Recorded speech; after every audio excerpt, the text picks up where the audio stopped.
the Civil War. You're going to be affected by martial law. Martial law in the United States is not going to be in Mexico, Brazil, Argentina, or Peru, or Chile. It's going to be in the United States. Do you follow me? Sure, absolutely. Okay. So that's But we're going to be here. We're not going to bail. People have just had it. Sure. You know, we've had it. We've been rebels. Television has inoculated us to be warriors. You know, and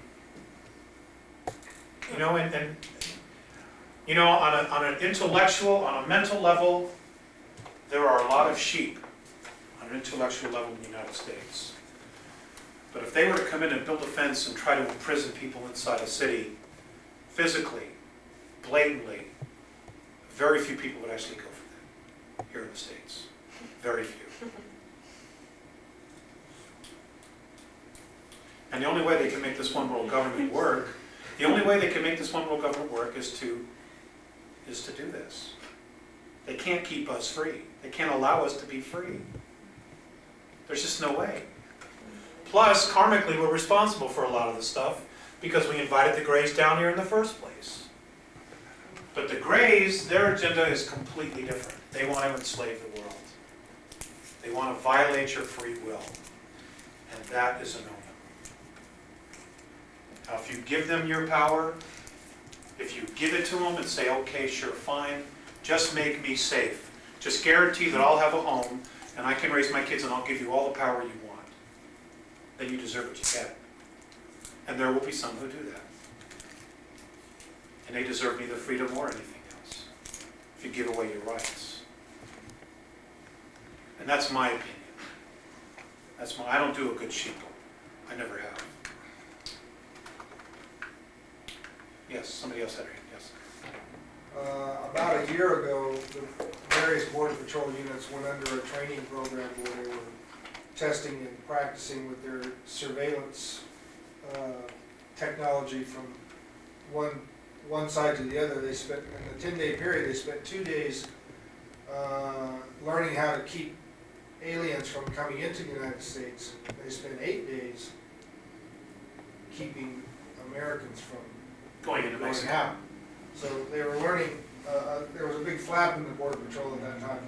A lot of people wanted to resign. They felt that there was something sinister going on for them to even be confronted with that type of scenario. Okay, let's talk about that. I'm going to loosen up my tie. It's really hot in here.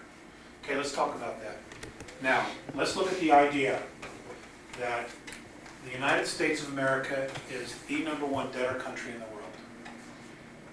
Now, the real portion of the United States, the legal portion of the United States, is only Washington, D.C., 68 square miles.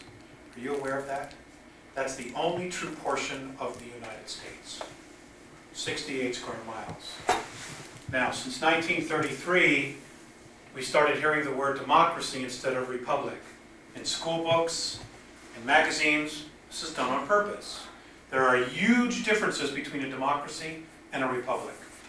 In a republic, the chief rule of law is God, people, state, and then federal. Okay, this is a republic. To the republic for which it stands. Whoops, that's supposed to be a P. Now, in a democracy, it's absolutely the opposite. It's federal, state,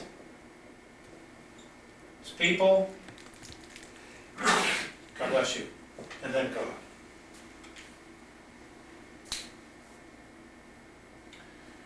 The United States of America, if you were to take all the mortgages that you now have on your property, if you were to take every debt to a credit card, to a bank that you have, department store, if you were to take everything that the government did, all the defense contractors, all the money they borrowed, even the money that the banks borrowed from the Federal Reserve to keep the United States operating, right now, today, the United States of America as a country, including all the 50